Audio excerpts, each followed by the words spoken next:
So my sikat friends are here. And this is our table set up. Oh my God. So eto na nga mga hobbies. Look what I got. I got fresh flowers. Bumili ako ng mga fresh flowers. Mamaya ko explain bakit.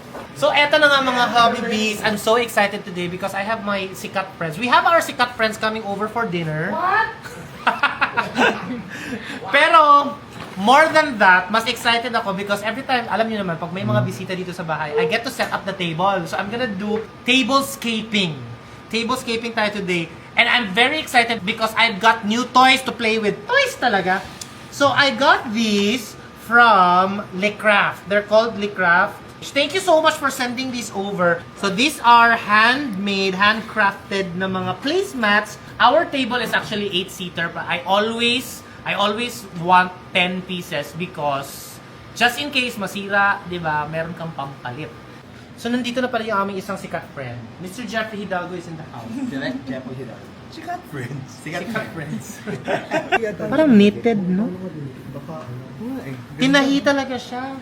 Ang ganda. So I have decided to use this wooden charger plates. Ayan. Sa tablescaping naman, you can use placemat or charger. But in this case, gusto ko lang doble-doble. Bakit? Why not? Irregular shape na plates na stoneware yung gagamitin natin. Ayan.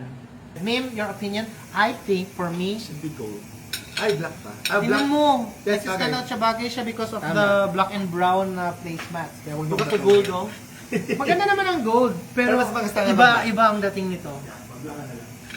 So we have these off-white na mga table napkins. It made the entire plate set up cohesive. Especially na ganito din yung kulay ng chairs. And now we go to the most exciting part. Bakit ako may fresh flowers? I've always dreamed. Gusto ko talaga actually ng mga flowers dito sa bahay ay fresh. Alam niyo naman kung napanood niyo na yung ibang vlogs namin, yung mga flowers sa bahay, plastic. May mga nagko-comment, mas maganda pa rin fresh.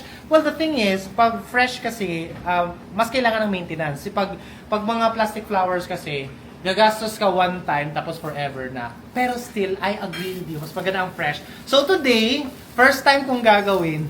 I wish me luck. Goodbye fake flowers and let's go for fresh flowers. Maliit lang yung vase ko, so gugupitin natin siya. Para ganyan lang. Ayan! Actually, iba talaga ang dating ng fresh flowers. Parang Ganda. fresh. And guys, dumating na yung isa kong sikat na friend. Ana Pillay is in the house. Hello! Just gonna keep it simple since wala naman akong alam sa flower arrangement. Wala daw alam sa flower. Wala talaga, B. Ito ang sexy, oh. Kaibigan naming sexy. Yes.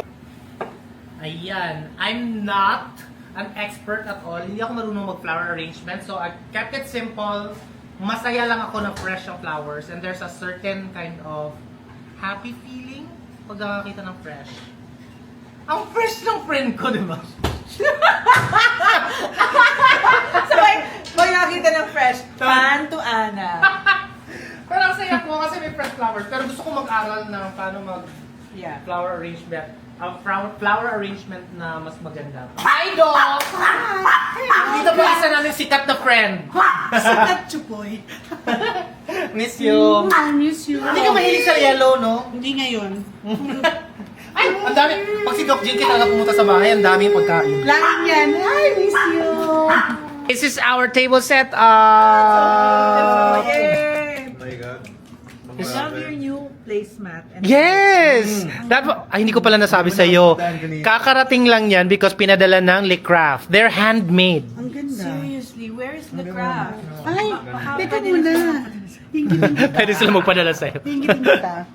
Wait lang. Diba? Baka pwede rin. Oo. Message ko sila. Kasi ang ganda. I love how elegant these handcrafted placemats are.